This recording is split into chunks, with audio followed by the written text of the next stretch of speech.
ಶ್ರೀಗುರುಭ್ಯೋ ನಮಃ. ಹರಿ ಓಂ. ಆಸೇತೋ ಆತುಷಾರಾಧ್ರೇಃ ಯೋ ದಿಶೋ ಜಿತವಾನ್ ಮುಹುಃ ಸತ್ಯಧ್ಯಾನಗುರುಃಪಾತು ಇತೀಂದ್ರೈರಪಿ ಪೂಜಿತಃ.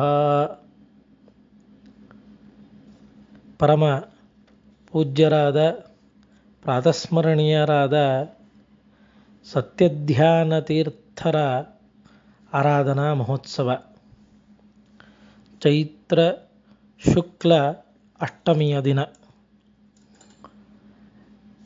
ನಮ್ಮ ಮಾಧ್ವ ಸಮಾಜದ ಮೇರು ಯತಿಗಳು ಅನ್ನುವ ಸಾಲಿನಲ್ಲಿ ನಮಗೆ ಇತ್ತೀಚಿನ ದಿನಗಳಲ್ಲಿ ಬಹಳ ನೆನಪಿಗೆ ಬರುವಂಥ ತತ್ವಜ್ಞಾನದ ಮೂರ್ಧನ್ಯ ಸ್ಥಾನವನ್ನು ಅಲಂಕರಿಸಿರತಕ್ಕಂಥ ಸತ್ಯಧ್ಯಾನ ತೀರ್ಥರು ಶ್ರೀಮದ್ ಉತ್ತರಾದಿಮಠದ ಪರಂಪರೆಯಲ್ಲಿ 42ನೇ ಯತಿಗಳಾಗಿ ವಿರಾಜಮಾನರಾಗಿ ಭವ್ಯವಾಗಿರ್ತಕ್ಕಂಥ ಸಾಮ್ರಾಜ್ಯವನ್ನು ಆಳುತ್ತಾ ಕನ್ಯಾಕುಮಾರಿಯಿಂದ ಹಿಡಿದು ಉತ್ತರ ಭಾರತದವರೆಗೆ ತುತ್ತ ತುದಿಯವರೆಗೆ ಎಲ್ಲ ಕಡೆಗೂ ಮಧ್ವ ಸಿದ್ಧಾಂತದ ಬೇರಿಯನ್ನು ಡಂಗೂರ ಸಾರಿರತಕ್ಕಂಥ ಮಹಾಮಹನೀಯರು ನಮ್ಮ ಸತ್ಯಧ್ಯಾನ ತೀರ್ಥ ಶ್ರೀಪಾದಂಗಳವರು. ಇವರನ್ನು ಸ್ಮರಣೆ ಮಾಡದೆ ದಿನವನ್ನೇ ಆರಂಭ ಮಾಡಬಾರದು. ಅಷ್ಟು ಮಹದೋಪಕಾರವನ್ನು ನಮ್ಮ ಸಿದ್ಧಾಂತಕ್ಕೆ ತಂದುಕೊಟ್ಟ ದೊಡ್ಡ ಕೊಡುಗೆ ಶ್ರೀಮತ್ ಸತ್ಯಧ್ಯಾನ ತೀರ್ಥ ಶ್ರೀಪಾದಂಗಳವರದು. ಅವರ ಪಾಂಡಿತ್ಯ, ಅವರ ಒಂದು ದೇಹದ ಲಕ್ಷಣ, ಈ ಎಲ್ಲವೂ ಸಹಿತ ವಿದ್ವಾಂಸರನ್ನು ಮೈ ಮನ ಸೆಳೆಯುವಂಥ ಒಂದು ಅದ್ಭುತವಾಗಿರತಕ್ಕಂಥ ಒಂದು ತೇಜಸ್ಸು ಸತ್ಯಧ್ಯಾನ ತೀರ್ಥ ಶ್ರೀಪಾದಂಗಳವರಲ್ಲಿ ಗೋಚರವಾಗ್ತಾ ಇತ್ತು. ಈ ಗುರುಗಳನ್ನು ಎಷ್ಟು ಸ್ಮರಣೆ ಮಾಡಿದರೂ ನಮಗೆ ಸಾಕಾಗೋದೇ ಇಲ್ಲ. ಅನೇಕ ಚರಿತ್ರೆಗಳು ಇವರ ಬಗ್ಗೆ ಉಲ್ಲೇಖವಾಗಿ ಸಿಗ್ತದೆ. ಇವರ ಜನನ 24/12/1872 ಇಸವಿ ಚಿಕ್ಕೋಡಿ ಎಂಬತಕ್ಕಂಥ ಗ್ರಾಮ. ಜಯರಾಮಾಚಾರ್ಯರು ಮತ್ತು ಕೃಷ್ಣಬಾಯಿಯ ದಂಪತಿಗಳ ಮಗನಾಗಿ ಹುಟ್ಟಿರ್ತಕ್ಕಂಥವರು. ಇವರ ಹುಟ್ಟೆ ಬಹಳ ರೋಚಕವಾದ ಕತೆ. ಇವರಿಗೆ 7 ಜನ ಹೆಣ್ಣು ಇವರು ಹುಟ್ಟುವುದಕ್ಕಿಂತ ಪೂರ್ವದಲ್ಲಿ ಜಯರಾಮಾಚಾರ್ಯರಿಗೆ 7 ಜನ ಹೆಣ್ಣು ಮಕ್ಕಳಿದ್ದರು. ಒಬ್ಬ ಮಗ ಹುಟ್ಟಿದ್ದ, ಅವನು ಅಕಾಲವಾಗಿ ಮೃತನಾಗಿ ಬಿಟ್ಟ. ತದನಂತರದಲ್ಲಿ ವಿಶೇಷವಾದ ಪರಮಾತ್ಮನ ಸೇವೆಯಿಂದ ಹುಟ್ಟಿರತಕ್ಕಂಥವರೇ ಸತ್ಯಧ್ಯಾನ ತೀರ್ಥ ಶ್ರೀಪಾದಂಗಳವರು. ಇವರ ಪೂರ್ವಾಶ್ರಮದ ಹೆಸರು ಸೇತುರಾಮಾಚಾರ್ಯರು ಅಂತ. ಇವರ ತಂದೆ ಜಯಾಚಾರ್ಯರು ಬಹಳ ಉತ್ತಮವಾದ ವಿದ್ವಾಂಸರು. ನ್ಯಾಯ, ವ್ಯಾಕರಣ, ವೇದಾಂತಗಳಲ್ಲಿ ತಳಸ್ಪರ್ಶಿಯಾದ ಪಾಂಡಿತ್ಯ. ಇವರು ಏನು ಸಾಮಾನ್ಯರಲ್ಲ. ಇವರೂ ಸಹಿತ ಶ್ರೀಮದ್ ಉತ್ತರಾದಿಮಠದ ಪರಂಪರೆಯ 40ನೇ ಯತಿಗಳಾಗಿ ಸತ್ಯಧೀರ ತೀರ್ಥರು ಅಂತ ಕರೆಸಿಕೊಂಡು ಬ್ರಹ್ಮಕರಾರ್ಚಿತವಾಗಿರ್ತಕ್ಕಂಥ ರಾಮದೇವರನ್ನು ಪೂಜನೆ ಮಾಡಿರ್ತಕ್ಕಂಥ ಒಂದು ದೊಡ್ಡ ಹೆಗ್ಗಳಿಕೆ ಇವರಿಗೂ ಸಲ್ತದೆ. ಸತ್ಯಧ್ಯಾನ ತೀರ್ಥರು ಅರ್ಥಾತ್ ಸೇತುರಾಮಾಚಾರ್ಯರು ಹುಟ್ಟಿದಾಗ ಬಹಳ ಅನೇಕ ಬಾರಿ ಅವರಿಗೆ ಪದೇ ಪದೇ ಆರೋಗ್ಯದಲ್ಲಿ ಏರುಪೇರುಗಳಾಗ್ತಾ ಇತ್ತು. ಅವರು ಉಳಿದಿದ್ದೇ ಮುಖ್ಯ ಪ್ರಾಣದೇವರೇ ಸಾಕ್ಷಾತ್ ಒಬ್ಬ ಬ್ರಾಹ್ಮಣ ರೂಪದಿಂದ ಬಂದು ಮಗುವನ್ನು ತಲೆಯ ಮೇಲೆ ಕೈ ಇಟ್ಟು ಮುಖವನ್ನು ಸ್ಪರ್ಶಿಸಿ ಆ ಮಗುವಿಗೆ ಆರೋಗ್ಯವನ್ನು ಕೊಟ್ಟರು ಅಂತ ಅವರ ಇತಿಹಾಸದಲ್ಲಿ ನಾವು ಕೇಳ್ತೇವೆ. ಇಂತಹ ಮುಖ್ಯ ಪ್ರಾಣದೇವರ ಅನುಗ್ರಹದಿಂದ ಜೀವವನ್ನು ಉಳಿಸಿಕೊಂಡ ಕೂಸು ಮುಂದೆ ಆ ಮುಖ್ಯ ಪ್ರಾಣದೇವರ ಅವತಾರರಾದ ಶ್ರೀಮನ್ ಮಧ್ವಾಚಾರ್ಯರ ಸಿದ್ಧಾಂತವನ್ನು ತನ್ನ ಮೈ ಮನಗಳಲ್ಲಿ ತುಂಬಿಸಿಕೊಂಡು ಹೆಜ್ಜೆ ಹೆಜ್ಜೆಗೆ ಸಿದ್ಧಾಂತದ ದೀಕ್ಷೆಯನ್ನು ಪ್ರತಿಪಾದನೆ ಮಾಡಿದುದನ್ನು ನಾವು ಅನೇಕವಾಗಿ ಅವರ ಚರಿತ್ರೆಗಳಲ್ಲಿ ನಾವು ಕೇಳ್ತೇವೆ. ಬಹಳ ಅದ್ಭುತವಾಗಿರತಕ್ಕಂಥ ಒಂದು ಅವರ ಜೀವನ ಚರಿತ್ರೆಗಳು. ಎಷ್ಟು ಇವತ್ತಿಗೂ ಸಹಿತ ಸತ್ಯಧ್ಯಾನ ತೀರ್ಥರ ಒಂದು ಶಿಷ್ಯ ಪರಂಪರೆ ಜೀವಂತವಾಗಿ ಹಚ್ಚ ಹಸುರಾಗಿ ಇದೆ. ಪ್ರಾತಸ್ಮರಣೀಯರಾದ ವಿದ್ಯಾಮಾನ್ಯ ತೀರ್ಥರೂ ಸಹಿತ ಸತ್ಯಧ್ಯಾನ ತೀರ್ಥ ಶ್ರೀಪಾದಂಗಳವರಲ್ಲಿ ಅಧ್ಯಯನ ಮಾಡಿದವರು.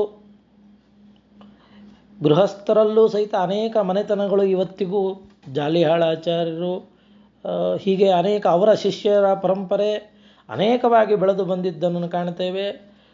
ಮಠದ ಪರಂಪರೆಯಲ್ಲೂ ಸಹಿತ ಸತ್ಯಪ್ರಜ್ಞ ತೀರ್ಥರು, ಸತ್ಯಾಭಿಜ್ಞ ತೀರ್ಥರು, ಆಮೇಲೆ ಸತ್ಯಪ್ರಮೋ ತೀರ್ಥರು, ಇವರೆಲ್ಲರೂ ಸಹಿತ ಸತ್ಯಧ್ಯಾನರ ಪೂರ್ಣವಾದ ಅನುಗ್ರಹಕ್ಕೆ ಪಾತ್ರರಾಗಿ ಸಿದ್ಧಾಂತ ದೀಕ್ಷೆಯನ್ನು ನಾವು ಮಾಧ್ವರು ಎಂಬುವಂಥ ಹೆಗ್ಗಳಿಕೆಯ ಒಂದು ದೊಡ್ಡ ಪತಾಕೆಯನ್ನು ಇಟ್ಟುಕೊಂಡು ಜಯಬೇರಿ ಬಾರಿಸುವಂತೆ ನಮ್ಮನ್ನು ಸಮಾಜದಲ್ಲಿ ಎಲ್ಲರೂ ಗುರುತಿಸುವಂತೆ ಮಾಡಿರತಕ್ಕಂಥ ದೊಡ್ಡ ಹೆಗ್ಗಳಿಕೆ ಸತ್ಯಧ್ಯಾನ ತೀರ್ಥ ಶ್ರೀಪಾದಂಗಳವರದು. ಇವರ ಚರಿತ್ರೆಗಳು ಅನೇಕವಾಗಿದೆ.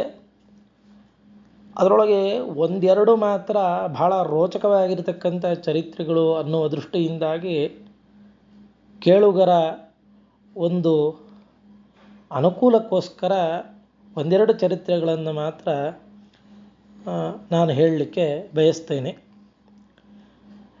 ನೋಡಿ, ಹೇಗಿರ್ತದೆ ಅಂತಂದರೆ, ಸಾಮಾನ್ಯವಾಗಿ ಸನ್ಯಾಸಿಗಳಿಗೆ ಸೂತಕ ಇರೋದಿಲ್ಲ.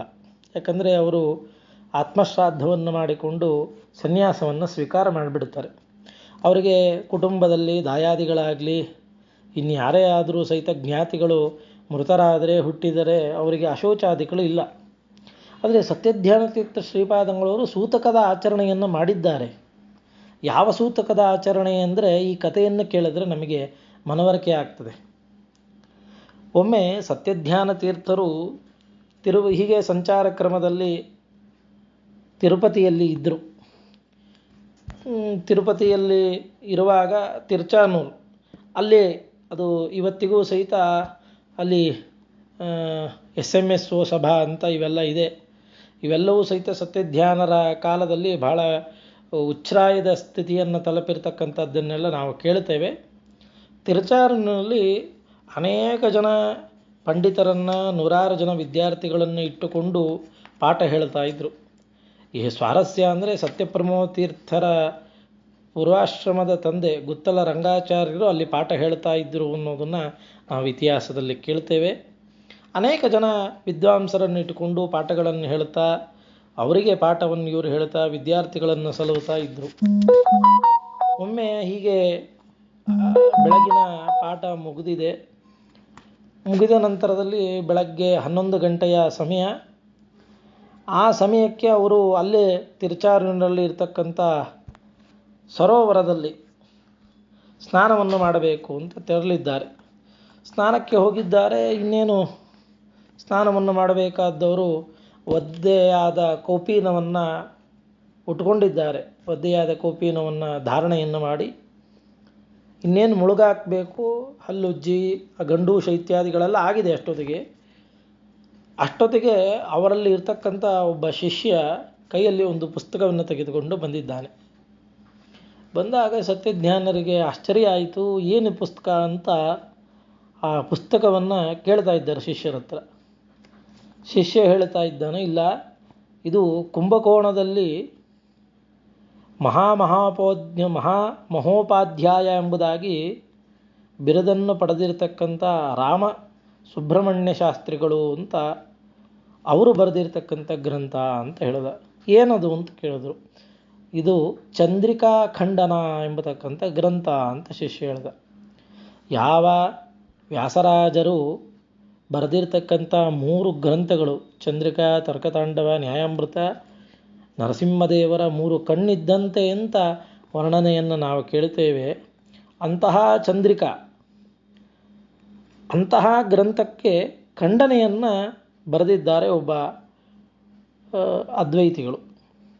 ಇದು ಸತ್ಯಧ್ಯಾನರಿಗೆ ಗೊತ್ತಾಯಿತು. ಇಷ್ಟು ದಿವಸ ಯಾಕೆ ಬಂದಿಲ್ಲ ಅಂತ ನೋಡಿದ್ರು. ಆ ವ್ಯಕ್ತಿ ಅಷ್ಟು ಅದನ್ನು ಪ್ರಕಟ ಮಾಡಿರಲಿಲ್ಲ. ತನ್ನ ಶಿಷ್ಯರ ಮನೆಯಲ್ಲಿ ಒಂದು ಅದರ ನಕಲು ಪ್ರತಿ ಇದ್ದಿದ್ದರಿಂದಾಗಿ ಆ ಶಿಷ್ಯರ ಮುಖಾಂತರವಾಗಿ ಸತ್ಯಧ್ಯಾನರವರೆಗೆ ಬರುವಂತೆ ಆಯಿತು. ಸತ್ಯಧ್ಯಾನರು ತಕ್ಷಣಕ್ಕೆ ಸ್ನಾನ ಮಾಡುವವರು ಎದ್ದರು. ಸ್ನಾನ ಮಾಡುವವರು ಅಲ್ಲಿಂದ ಎದ್ದು ಪುಸ್ತಕವನ್ನು ತೆಗೆದುಕೊಂಡು ದೇವರ ಕೋಣೆಯಲ್ಲಿ ಒಳಗೆ ಬಾಗಿಲು ಹಾಕ್ಕೊಂಡು ಕೂತ್ಕೊಂಡ್ಬಿಟ್ರು.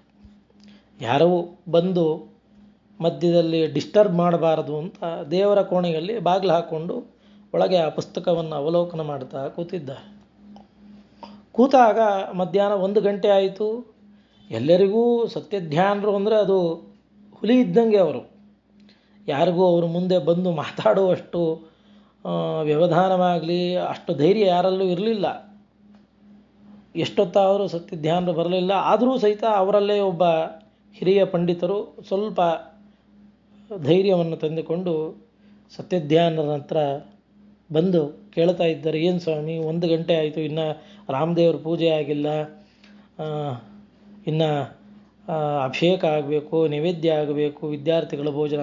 ಸತ್ಯಧ್ಯಾನರು ಒಂದು ಮಾತನ್ನು ಹೇಳ್ತಾರೆ, ಇಲ್ಲ ಇವತ್ತು ನನಗೆ ಅಶೌಚ ಬಂದಿದೆ. ಏನು ಅಶೌಚ ಅಂತಂದರೆ, ಯಾವ ವ್ಯಾಸರಾಜರು ಬರೆದಿರ್ತಕ್ಕಂಥ ಚಂದ್ರಿಕಾ ಗ್ರಂಥ ಇದೆ, ಆ ಗ್ರಂಥಕ್ಕೆ ಒಬ್ಬ ಖಂಡನೆಯನ್ನು ಬರೆದಿದ್ದಾನೆ.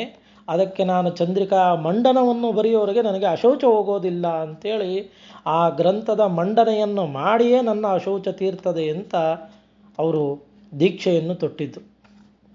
ಎಂತಹ ದೀಕ್ಷೆ!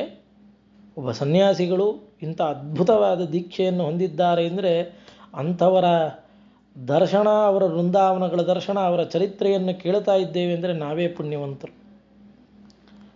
ಶ್ರೀಗಳವರು ತಕ್ಷಣಕ್ಕೆ ಆ ಗ್ರಂಥಕ್ಕೆ ನಾನು ರಾಮದೇವರನ್ನು ಮುಟ್ಟೋದಿಲ್ಲ, ಇದಕ್ಕೆ ಚಂದ್ರಿಕಾ ಮಂಡನ ಬರೆಯೋವರೆಗೂ ನನಗೆ ಸೂತಕ ಹೋಗೋದಿಲ್ಲ ಅಂತ ತೀರ್ಮಾನವನ್ನು ಮಾಡಿ ಆ ಚಂದ್ರಿಕಾ ಮಂಡನದ ಕೆಲವು ವಿಚಾರಗಳನ್ನು ಖಂಡನೆಗೆ ಪ್ರತಿಯಾಗಿ ಮಂಡನವನ್ನು ರಚನೆ ಮಾಡಬೇಕು ಅಂತ ದೀಕ್ಷೆಯನ್ನು ತೊಟ್ಟು ಅದಕ್ಕೆ ಮಂಗಳಾಚರಣೆಯನ್ನು ಆರಂಭ ಮಾಡಿದ್ರು. ಮಂಗಳಾಚರಣೆಯನ್ನು ಆರಂಭ ಮಾಡಿ ಅಲ್ಲಿರ್ತಕ್ಕಂಥ ಅಲ್ಪ ಬುದ್ಧಿಯವರಿಂದ ಖಂಡಿಸಲ್ಪಟ್ಟ ಅನೇಕ ಯುಕ್ತಿಗಳನ್ನು ಲೀಲಾಜಾಲವಾಗಿ ಸತ್ಯಧ್ಯಾನ ತೀರ್ಥ ಶ್ರೀಪಾದಂಗಳವರು ಅದಕ್ಕೆ ವಿಸ್ತಾರವಾಗಿರ್ತಕ್ಕಂಥ ಮಂಡನೆಯನ್ನು ರಚನೆಯನ್ನು ಮಾಡಿ ಅದರ ಆರಂಭವನ್ನು ಮಾಡಿ ಶಿಷ್ಯರಿಗೆಲ್ಲ ಅದರ ವಿಚಾರಗಳನ್ನೆಲ್ಲ ತಿಳಿಸೋ ಹೊತ್ತಿಗೆ ಅಷ್ಟಕ್ಕಾಗಲೇ ಸಾಯಂಕಾಲ ಮಧ್ಯಾಹ್ನದ 4 ಗಂಟೆ ಆಗೋಯಿತು. ಸ್ವಲ್ಪ ಸಮಾಧಾನ ಆಯಿತು ಸತ್ಯಧ್ಯಾನ ತೀರ್ಥರಿಗೆ. ಆಯಿತು, ಹಾಗಾದರೆ ಇವತ್ತಿಗೆ ನನಗೆ ಇಷ್ಟೊತ್ತು ಬೆಳಗ್ಗಿನಿಂದ ಇಲ್ಲಿಯವರೆಗೆ ಸೂತಕ ಇತ್ತು, ಈಗ ನಿವೃತ್ತಿ ಆಯಿತು ಅಂತ ತಾವು ಶಿಷ್ಯರಿಗೆಲ್ಲ ಹೇಳಿ ಸ್ನಾನಾದಿಗಳನ್ನು ಮಾಡಿ ಮುಂದೆ ರಾಮದೇವರ ಪೂಜೆಯನ್ನು ಮಾಡಿದ್ರು ಅಂತ ಕೇಳ್ತೇವೆ. ಇಷ್ಟು ಮಾಡಿದ್ದಷ್ಟೇ ಅಲ್ಲ, ಸತ್ಯಧ್ಯಾನ ತೀರ್ಥರು ಯಾರು ರಾಮಸುಬ್ರಹ್ಮಣ್ಯ ಶಾಸ್ತ್ರಿ ಅನ್ನುವಂಥ ವ್ಯಕ್ತಿ ಚಂದ್ರಿಕಾ ಖಂಡನವನ್ನು ಬರೆದಿದ್ದರು, ಅವರಿಗೆ ಒಂದು ಪತ್ರವನ್ನು ಬರೆದರು. ನಾವು ಚಂದ್ರಿಕಾ ಮಂಡನವನ್ನು ಬರೆದಿದ್ದೇವೆ, ನೀವು ನಮ್ಮ ಸಮಕ್ಷಮದಲ್ಲಿ ಈ ಚಂದ್ರಿಕಾ ಮಂಡನವನ್ನು ನೀವು ಏನಾದರೂ ಆಕ್ಷೇಪಗಳಿದ್ದರೆ ಪ್ರತಿಯಾಗಿ ನೀವು ಅದನ್ನು ಸಭಾ ಮಧ್ಯದಲ್ಲಿ ಕೇಳಬಹುದು. ಅವಶ್ಯವಾಗಿ ವಾಕ್ಯಾರ್ಥಕ್ಕೆ ಅವಕಾಶ ಇದೆ. ನೀವು ಕಾರಿನಲ್ಲಾದರೂ ಬನ್ನಿ, ಯಾವ ವ್ಯವಸ್ಥೆಯಲ್ಲಿ ಬಂದರೂ ನಿಮಗೆ ಸಂಭಾವನೆ, ಗಾಡಿಯ ಚಾರ್ಜ್, ಮತ್ತೊಂದು ಎಲ್ಲವನ್ನೂ ನಿಮಗೆ ನಾವು ವ್ಯವಸ್ಥೆ ಮಾಡಿಕೊಳ್ಳಿಕ್ಕೆ ಸಿದ್ಧರಿದ್ದೇವೆ ಅಂತ ಪತ್ರವನ್ನು ಬರೆದಿದ್ದಾರೆ ಸತ್ಯಧ್ಯಾನ ತೀರ್ಥ ಶ್ರೀಪಾದಂಗಳವರು. ಇಷ್ಟು ದೀಕ್ಷೆ ಸತ್ಯಧ್ಯಾನ ತೀರ್ಥ ಶ್ರೀಪಾದಂಗಳವರು. ಅವರ ಅದ್ಭುತವಾದ ದೀಕ್ಷೆಯನ್ನು ಕಂಡಿರ್ತಕ್ಕಂಥ ಅನೇಕ ಜನ, ಬಹಳ ಇಲ್ಲಿಯವರೆಗೆ ಇನ್ನೂ 10 ವರ್ಷದ ಕೆಳಗಿನವರೆಗೂ ಪ್ರತ್ಯಕ್ಷವಾಗಿ ಕಂಡಿರ್ತಕ್ಕಂಥ ಅನೇಕ ಜನರನ್ನು ನಾವು ಇವತ್ತಿಗೂ ಕಂಡಿದ್ದೇವೆ. ಬಹಳ ಅದ್ಭುತವಾಗಿರ್ತಕ್ಕಂಥ ಶ್ರೀಮದಾಚಾರ್ಯರ ಸಿದ್ಧಾಂತದ ದೀಕ್ಷೆಯನ್ನಿಟ್ಟುಕೊಂಡವರು ಸತ್ಯಧ್ಯಾನ ತೀರ್ಥ ಶ್ರೀಪಾದಂಗಳು. ಇಷ್ಟೇ ಅಲ್ಲ, ಅವರ ಜೀವನದಲ್ಲಿ ಬರುವಂಥ ಒಂದೊಂದು ಜ್ಞಾನಿಗಳು ಆಚರಣೆ ಮಾಡುವಂಥ ಒಂದೊಂದು ಆಚರಣೆಗಳು ಸಹಿತ ಅದು ನಿಟ್ಟಿನಲ್ಲಿ ನಾವು ನೋಡೋದಾದರೆ ಸತ್ಯಧ್ಯಾನ ತೀರ್ಥ ಶ್ರೀಪಾದಂಗಳವರು ತಾವು ಒಮ್ಮೆ ಒಂದು ಪ್ರಾಯಶ್ಚಿತ್ತವನ್ನು ಮಾಡಿಕೊಂಡಿದ್ದಾರೆ. ಎಂತಹ ಪ್ರಾಯಶ್ಚಿತ್ತ? ಭಾಗವತದಲ್ಲಿ ಷಷ್ಠಸ್ಕಂದದಲ್ಲಿ ಅನೇಕ ಮಾತುಗಳನ್ನು ಹೇಳ್ತಾರೆ. ಜ್ಞಾನಿಗಳು ಮಾಡುವಂಥ ಪ್ರಾಯಶ್ಚಿತ್ತವೇ ಬಹಳ ನಮಗೆಲ್ಲ ಮಾಡಲಿಕ್ಕಾಗೋದಿಲ್ಲ. ಅಷ್ಟು ಅದ್ಭುತವಾಗಿ ಅವರಿಂದ ಏನಾದರೂ ಸಣ್ಣ ತಪ್ಪುಗಳಾಗಿದ್ದರೂ ಅದಕ್ಕೆ ಪ್ರಾಯಶ್ಚಿತ್ತಗಳನ್ನು ಮಾಡಿಕೊಳ್ಳುವ ಬಗೆ ಅದ್ಭುತವಾಗಿರುತ್ತದೆ ಜ್ಞಾನಿಗಳದು. ತಪಸಾ ಬ್ರಹ್ಮಚರ್ಯೇಣ ಶಮೇನ ಚ ದಮೇನ ಚ ತ್ಯಾಗೇನ ಸತ್ಯಶೌಚಾಭ್ಯಾಂ ನಿಯಮೇನ ಯಮೇನ ಚ. ಕೇಚಿತ್ ಕೇವಲ ಅನೇಕವಾಗಿ ಮಾತುಗಳನ್ನು ಹೇಳ್ತಾ ಅವರು ಮಾಡಿಕೊಳ್ಳುವಂಥ ಏನು ಪ್ರಾಯಶ್ಚಿತ್ತ ಇದೆ ಅದು ತಪಸ್ಸಿನಿಂದ ಇರ್ತದೆ, ಬ್ರಹ್ಮಚರ್ಯದಿಂದ ಇರ್ತದೆ, ಶಮ, ಇಂದ್ರಿಯ ನಿಗ್ರಹ, ಪರಮಾತ್ಮನಲ್ಲಿ ಭಕ್ತಿ, ತ್ಯಾಗ, ಸತ್ಯ, ಶೌಚ ಇವುಗಳಿಂದ ಮಾಡಿಕೊಂಡು ತಾವು ಏನಾದರೂ ಅಲ್ಪ ಸ್ವಲ್ಪ ಲೋಕದ ದೃಷ್ಟಿಯಿಂದ ಕಾಣುವಂತೆ ಏನಾದರೂ ತಪ್ಪುಗಳು ನಡೆದಿದ್ದರೆ ಅದಕ್ಕೆ ಅವರು ಮಾಡಿಕೊಳ್ಳುವಂಥ ಪ್ರಾಯಶ್ಚಿತ್ತವೇ ಅದ್ಭುತ. ಈ ನಿಟ್ಟಿನಲ್ಲಿ ನಾವು ಸತ್ಯಧ್ಯಾನದ ದೇವರ ಚರಿತ್ರೆಯನ್ನು ನೋಡಿದಾಗ ನಮಗೆ ಅವರ ಜೀವನದಲ್ಲೂ ಇದರ ಒಂದು ಘಟನೆ ಗೊತ್ತಾಗ್ತದೆ.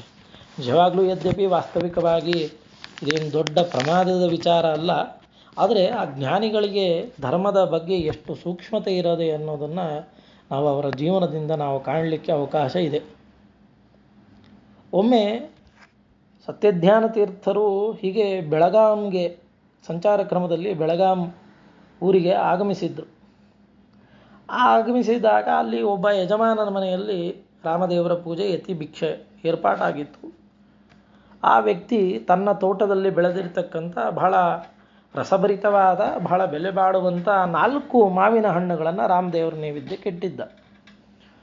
ಇಟ್ಟ ನಂತರದಲ್ಲಿ ಆ ವ್ಯಕ್ತಿ ಯಜಮಾನ ಯಾರು ಸ್ವಾಮಿಗಳಿಗೆ ಚಿಕ್ಕ ನೈವೇದ್ಯವನ್ನು ಅಡುಗೆಯನ್ನು ಮಾಡ್ತಾರೋ ಅವರಿಗೆ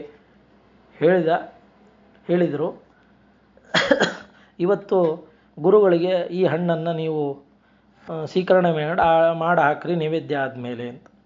ಆ ಚಿಕ್ಕ ಅಡುಗೆ ಮಾಡೋರು ಅದೇ ರೀತಿಯಾಗಿ ರಾಮದೇವರ ನೈವೇದ್ಯ ಆದಮೇಲೆ ಆ ಹಣ್ಣನ್ನೆಲ್ಲ ಹಿಂಡಿ ಅವರಿಗೆ ಹಣ್ಣಿನ ಹೋಳುಗಳನ್ನು ಸ್ವೀಕರಣೆಯನ್ನು ಮಾಡಿ ಹಾಕಿದ್ದಾರೆ.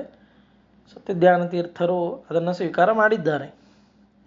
ಸ್ವೀಕಾರ ಮಾಡಿದ ನಂತರ ಹೀಗೆ ಮತ್ತೆ ಭಿಕ್ಷೆ ಎಲ್ಲ ಆದಮೇಲೆ ಮತ್ತೆ ಪಾಠದ ಒಂದು ಕ್ರಮ ಶುರುವಾಯಿತು. ಸತ್ಯಧ್ಯಾನ ತೀರ್ಥರು ಶಿಷ್ಯರುಗಳನ್ನು ಕೂರಿಸಿಕೊಂಡು ಪಾಠವನ್ನು ಹೇಳ್ತಾ ಇದ್ದಾರೆ. ಪಾಠ ಅದು ವೇದಾಂತದ ಪಾಠಗಳು, ಅದು ಉದ್ದಕ್ಕೆ ಒಂದೇ ಸಮ 2, 3, 4, 5 ಗಂಟೆಗಳ ನಡೆಯುವಂಥ ಪಾಠ. ಮಧ್ಯದಲ್ಲಿ ಸ್ವಲ್ಪ ಏನಾದರೂ ಲೋಕದ ವಿಚಾರಗಳನ್ನು ಮಾತಾಡಿದ್ರೆ ಸ್ವಲ್ಪ ವಿಶ್ರಾಂತಿ ಸಿಗ್ತದೆ. ಅದು ಗುರುಗಳಿಗಲ್ಲ, ಕೇಳುವಂಥ ಶಿಷ್ಯರಿಗೋಸ್ಕರ ಮಧ್ಯದಲ್ಲಿ ಏನಾದರೂ ಲೋಕದ ವ್ಯವಹಾರದ ವಿಚಾರಗಳನ್ನು ಮಾತಾಡುವಂಥದ್ದು ಪಾಠಗಳಲ್ಲಿ ಸಹಜವಾಗಿ ಎಲ್ಲ ಪಾಠ್ಯಕ್ರಮಗಳಲ್ಲೂ ಇದ್ದೇ ಇರ್ತದೆ. ಅದೇ ರೀತಿಯಾಗಿ ಸತ್ಯಧ್ಯಾನ ತೀರ್ಥರು ಪಾಠವನ್ನು ಮಾಡುವಾಗ ಶಿಷ್ಯರಿಗೆ ಬೇಸರ ಆಗಬಾರ್ದು ಅಂತ ಅನೇಕ ಕ್ಷೇಮ ಸಮಾಚಾರಗಳನ್ನು, ಲೋಕದ ವಿಚಾರಗಳನ್ನು, ಕುಂದುಕೊರತೆಗಳನ್ನು ಮಾತಾಡುವಾಗ ಸಹಜವಾಗಿ ಶಿಷ್ಯರಿಗೆ ಕೇಳಿದ್ದಾರೆ, ಇವತ್ತು ಮಾವಿನ ಹಣ್ಣು ಎಲ್ಲರೂ ತಿಂದ್ರ ಬಹಳ ಚೆನ್ನಾಗಿತ್ತಲ್ವಾ ಅಂತ ಹೇಳಿದ್ದಾರೆ. ಹೇಗಿತ್ತು ಮಾವಿನ ಹಣ್ಣೆಲ್ಲ ತಿಂದ್ರಲ್ಲ ಅಂತ. ಶಿಷ್ಯರಿಗೆ ಆಶ್ಚರ್ಯ, ಒಬ್ಬರ ಮುಖ ಒಬ್ಬರೆಲ್ಲ ನೋಡ್ಕೊಳ್ತಾ ಇದ್ದಾರೆ. ಎಲ್ಲಿ ಮಾವಿನ ಹಣ್ಣು? ನಮಗೆ ಯಾವುದು ಊಟಕ್ಕೆ ಕೂತಾಗ ಯಾವುದು ಮಾವಿನ ಹಣ್ಣೇ ಬಡಿಸಿಲ್ಲ, ನಮಗೆಲ್ಲಿಂದ ಬರಬೇಕು ಮಾವಿನ ಹಣ್ಣು ಅಂತ ಅಂದರು. ಸತ್ಯಧ್ಯಾನ ತೀರ್ಥರಿಗೆ ಶಿಷ್ಯವಾತ್ಸಲ್ಯ ಬಹಳ. ಅದಕ್ಕೆ ಅನೇಕ ಘಟನೆಗಳನ್ನು ನಾವು ಕೇಳ್ತೇವೆ ಶಿಷ್ಯವಾತ್ಸಲ್ಯದ ಬಗ್ಗೆ. ಆಗ ಸತ್ಯಧ್ಯಾನ ತೀರ್ಥರಿಗೆ ಬಹಳ ಬೇಸರವಾಗಿ ಮನಸ್ಸಿಗೆ ಒಂದು ಸ್ವಲ್ಪ ನೋವಾಯಿತು. ವಿದ್ಯಾರ್ಥಿಗಳನ್ನು ಬಿಟ್ಟು ನಾನು ಇವತ್ತು ಹಣ್ಣನ್ನು ಸ್ವೀಕಾರ ಮಾಡಿದ್ದೀನಲ್ಲ ಅಂತ ಹೇಳಿ ಅಲ್ಲಿಂದ ಸಂಚಾರ ಕ್ರಮವಾಗಿ ಮತ್ತೆ ಬೇರೆ ಊರಿಗೆ ಹೋಗಬೇಕಾಗಿತ್ತು. ಹೋಗುವಾಗ ಅವತ್ತಿನ ಕಾಲದಲ್ಲಿ ಮೆಟೋಡೋರ್ ಇತ್ಯಾದಿಗಳು ಇತ್ತು. ಎಲ್ಲರಿಗೂ ಹೇಳಿದ್ರು, ಸತ್ಯಧ್ಯಾನ ತೀರ್ಥರು ಹೇಳಿದ್ರು, ಒಂದು 3-4 ಕೊಡ ನೀರನ್ನು ತುಂಬಿಸಿಡ್ರಿ ಅಂತ. ನೀರನ್ನು ತುಂಬಿಸಿಡ್ರಿ, ವ್ಯಾನ್ನಲ್ಲಿ ಒಯ್ಲಿಕ್ಕೆ ಬರ್ತದೆ ಅಂತ. ಸರಿ, ಗುರುಗಳೇ ಹೇಳಿದ್ದಾರೆ ಅಪ್ಪಣೆ ಅಂತ ಎಲ್ಲರೂ ನೀರು ತುಂಬಿಸಿ, ಯಾಕೆ ಅಂತ ಯಾರಿಗೂ ಗೊತ್ತಿಲ್ಲ. ವ್ಯಾನಲ್ಲಿ ಕೂತಾಗ ಸತ್ಯಧ್ಯಾನ ತೀರ್ಥರು ಹೇಳ್ತಾರೆ, ನೋಡ್ರಿ ಇದು ಹೋಗುವ ಮಾರ್ಗವನ್ನು ಅವರೇ ಸೂಚನೆ ಮಾಡಿದ್ರು. ಮಾರ್ಕೆಟ್ ಮುಂದೆ ನಿಲ್ಲಿಸ್ಲಿಕ್ಕೆ ಹೇಳಿದ್ರು, ಹಣ್ಣಿನ ಮಾರ್ಕೆಟಿನ ಮುಂದೆ ನಿಲ್ಲಿಸಿ ಸತ್ಯಧ್ಯಾನರು ಅಲ್ಲಿದ್ದ ದಿವಾನರಿಗೆ ಹೇಳಿದ್ರು. ಆ ಅಂಗಡಿ ಒಳಗೆ ಎಷ್ಟು ಮಾವಿನ ಹಣ್ಣಿದೆ ಅದೆಲ್ಲ ತೊಗೊಂಬರ್ರಿ ಅಂತಂದ್ರು. ಇವತ್ತಿನ ಥರ ಬುಟ್ಟಿ ಗಿಟ್ಟಿ ಎಲ್ಲ ಇಡೀ ಅಂಗಡಿನೇ ಖರೀದಿ ಮಾಡಿಬಿಡೋದು. ಎಲ್ಲ ಹಣ್ಣನ್ನು ಆ ವ್ಯಕ್ತಿ ದಿವಾನರು ಆ ಅಂಗಡಿಯಲ್ಲಿ ಇರ್ತಕ್ಕಂಥ ಎಲ್ಲ ಹಣ್ಣನ್ನು ಖರೀದಿ ಮಾಡ್ಕೊಂಬಂದು ತಂದಿಟ್ರು. ಮುಂದೆ ಹೋದಾಗ ಅಲ್ಲಿ ತಮ್ಮ ವಾಹನವನ್ನು ನಿಲ್ಲಿಸಿ ಅಲ್ಲಿ ಶಿಷ್ಯರಿಗೆಲ್ಲ ಹಣ್ಣನ್ನು ಕೊಟ್ಟರು. ಶಿಷ್ಯರು ಎಲ್ಲ ತಿಂತಾಯಿದ್ರು. ಆದರೆ ಶಿಷ್ಯರಿಗೆ ಒಂದು ಆಶ್ಚರ್ಯ ಕಾದಿತ್ತು, ಅಲ್ಲ ಮಾವಿನಣ್ಣೇನೋ ಗುರುಗಳು ಕೊಡಿಸಿದ್ರು, ಮಾವಿನಣ್ಣು ತಿಂದ ಮೇಲೆ ಸಾಮಾನ್ಯವಾಗಿ ಹಾಲನ್ನು ಕೊಡ್ತಾರೆ ಕಂಡಿದ್ದೇವೆ, ನೀರು ಕುಡಿದ್ರೆ ಅದು ವ್ಯತ್ಯಾಸ ಆಗಿಬಿಡ್ತದಲ್ಲ ಅಂತ ಎಲ್ಲರಿಗೂ ಆಶ್ಚರ್ಯ ಹಾಗೇ ಉಳ್ಕೊಂಡಿತ್ತು. ಯಾಕೆ ಅಂತ ಗೊತ್ತಾಗಲಿಲ್ಲ. ಕೊನೆಗೆ ಸತ್ಯಜ್ಞಾನ ತೀರ್ಥರು ಅವರಿಗೆಲ್ಲ ಹಣ್ಣೆಲ್ಲ ತಿಂದಾಯಿತು. ಎಲ್ಲ ಆದಮೇಲೆ ಆ ನೀರಿನ ಕೊಡವನ್ನು ತಾವೇ ತೆಗೆದುಕೊಂಡು ಹಣ್ಣು ತಿಂದ ವಿದ್ಯಾರ್ಥಿಗಳ ಕೈಗೆ ಅವರೇ ನೀರು ಹಾಕಲಿಕ್ಕೆ ಶುರು ಮಾಡಿದ್ರು, ಕೈ ತೊಳ್ಕೊಳ್ರಿ ಅಂತ. ಎಲ್ಲರಿಗೂ ಮಹದಾಶ್ಚರ್ಯ. ಎಲ್ಲಿ ಗುರುಗಳು ಅವರು ಊಟ ಮಾಡಿದಾಗ, ಅವರು ಶೌಚಾದಿಗಳನ್ನು ಮಾಡಿಕೊಂಡು ಬಂದಾಗ ಅವರ ಕೈಕಾಲುಗಳಿಗೆ ನೀರು ಹಾಕಬೇಕಾದ ನಮ್ಮ ಕರ್ತವ್ಯ, ಗುರುಗಳೇ ಇವತ್ತು ನನಗೆ ನೀರು ಹಾಕ್ತಾ ಇದ್ದಾರಲ್ಲ ನಮಗೆ ಅಂತ ಎಲ್ಲ ಶಿಷ್ಯರಿಗೂ ಕಣ್ಣಲ್ಲಿ ಆನಂದದ ಬಾಷ್ಪ ಸುರಿಲಿಕ್ಕೆ ಶುರುವಾಯಿತು. ಏನಿದು ಗುರುಗಳ ಕಾರುಣ್ಯ, ಯಾಕೆ ಹೀಗೆ ಮಾಡ್ತಾ ಇದ್ದಾರೆ ಅಂತ. ಎಲ್ಲರೂ ಮತ್ತೆ ಮಾತಾಡೋಂಗಿಲ್ಲ, ಎದುರು ಮಾತಾಡೋಂಗಿಲ್ಲ ಗುರುಗಳು. ಅದರಿಂದಾಗಿ ಎಲ್ಲರೂ ಕೈ ತೊಳೆದಿದ್ದಾರೆ. ಆಮೇಲೆ ಧೈರ್ಯ ಮಾಡಿ ಕೇಳಿದ್ರು, ಯಾಕೆ ಸ್ವಾಮಿಗಳೇ ಇವತ್ತು ನಮಗೆಲ್ಲರಿಗೂ ಕೈ ತೊಳ್ಕೊಳ್ಳಿಕ್ಕೆ ನೀವು ನೀರು ಹಾಕೋದ್ರಲ್ಲ ಅಂತ. ಅದಕ್ಕೆ ಸತ್ಯಧ್ಯಾನರು ಕೊಟ್ಟ ಉತ್ತರ ಏನು ಅಂದರೆ, ಕಥೆಯನ್ನು ಕೇಳುವ ನಮಗೆಲ್ಲ ಕಣ್ಣಲ್ಲಿ ನೀರು ಬರ್ತದೆ. ಅವರು ಕೊಟ್ಟ ಉತ್ತರ ಏನು ಅಂತಂದರೆ, ಅಲ್ಲ ಇಷ್ಟು ನನ್ನ ಜೊತೆಗೆ ಸಂಚಾರದಲ್ಲಿ ಅನೇಕ ಕಡೆ ವ್ಯತ್ಯಾಸಗಳಿರ್ತದೆ, ಊಟದ ವ್ಯತ್ಯಾಸ, ನಿದ್ದೆ ವ್ಯತ್ಯಾಸ, ವಾಸ್ತವ್ಯದ ಇಷ್ಟೆಲ್ಲ ನನ್ನ ಜೊತೆಗೆ ಇದ್ದಾಗ ನಿಮ್ಮಗಳನ್ನು ಬಿಟ್ಟು ನಾನೊಬ್ಬನೇ ಮಾವಿನಣ್ಣನ್ನು ಸ್ವೀಕಾರ ಮಾಡಿದ್ನಲ್ಲ, ಅದರ ಪ್ರಾಯಶ್ಚಿತ್ತವಾಗಿ ನಿಮ್ಮ ಕೈಗಳಿಗೆ ನಾನು ನೀರಾಗ್ತಾ ಇದ್ದೇನೆ ಅಂತ ಸತ್ಯಧ್ಯಾನ ತೀರ್ಥರು ಹೇಳಿದ ಮಾತು ಇದು. ಅವರ ಶಿಷ್ಯ ವಾತ್ಸಲ್ಯದ ಒಂದು ದೊಡ್ಡ ದ್ಯೋತಕವಾಗಿ ನಮಗೆ ಕಾಣ್ತಾ ಇದೆ. ಇಂತಹ ಗುರುಗಳ ಆರಾಧನೆಯ ದಿವಸ ನಾವು ಅವರನ್ನು ಸ್ಮರಣೆಯನ್ನು ಮಾಡಿ ನಮ್ಮ ಮನದಲ್ಲಿ ಸ್ಮರಿಸಬೇಕು. ಮನೆಯಲ್ಲಿ ಅವರ ಭಾವಚಿತ್ರ ಇತ್ಯಾದಿಗಳಿದ್ದರೆ ಆ ಭಾವಚಿತ್ರಗಳಿಗೆ ನಮಸ್ಕಾರವನ್ನಾದರೂ ಮಾಡಿ, ಅವಕಾಶ ಆದರೆ ಅವರ ವೃಂದಾವನ ಸ್ಥಳಗಳಲ್ಲಿ ಆರಾಧನೆಯಲ್ಲಿ ಪಾಲ್ಗೊಂಡು, ಅಥವಾ ಎಲ್ಲಿ ನಡೀತದೋ ಅವರ ಆರಾಧನೆಗಳಲ್ಲಿ ಪಾಲ್ಗೊಂಡು ನಾವು ಅವರ ಸ್ಮರಣೆಯನ್ನು ಮಾಡಿದ್ವೇ ಅಂತಾದರೆ, ಅವರು ಹಾಕಿಕೊಟ್ಟ ಮಾರ್ಗದ ಸಿದ್ಧಾಂತದ ಒಂದು ಹಾದಿಯಲ್ಲಿ ನಾವಿಷ್ಟು ಒಂದು ದೀಪವನ್ನಾದರೂ ಹಚ್ಚಿದರೆ, ಅಂದರೆ ದೀಪವನ್ನು ಹಚ್ಚೋದು ಅಂದರೆ ಅವರ ಗ್ರಂಥಗಳನ್ನು ಒಮ್ಮೆಯಾದರೂ ನಾವು ಅಧ್ಯಯನ ಮಾಡಿದ್ವಿ ಅಂತಾದರೆ ನಮಗೆ ನಿಜವಾಗಲೂ ಶ್ರೀಮದಾಚಾರ್ಯ ಅವರಿಗೆ ಇನ್ನೊಂದು ಹೆಸರು ಸತ್ಯಧ್ಯಾನ ತೀರ್ಥ, ಅಭಿನವ ಆನಂದ ತೀರ್ಥರು ಅಂತ ಅವರಿಗೆ ಬಿರುದು ಇದೆ. ಅಂತಹ ಬಿರುದನ್ನು ಪಡೆದದ್ದು ಅಷ್ಟೇ ಅಲ್ಲ, ಅದನ್ನು ಸಾರ್ಥಕವನ್ನು ತಮ್ಮ ಜೀವನದುದ್ದಕ್ಕೂ ಮಾಡಿ ತೋರಿಸಿದ ಮಹಾನುಭಾವರು ಸತ್ಯಧ್ಯಾನ ತೀರ್ಥ ಶ್ರೀಪಾದಂಗಳವರು.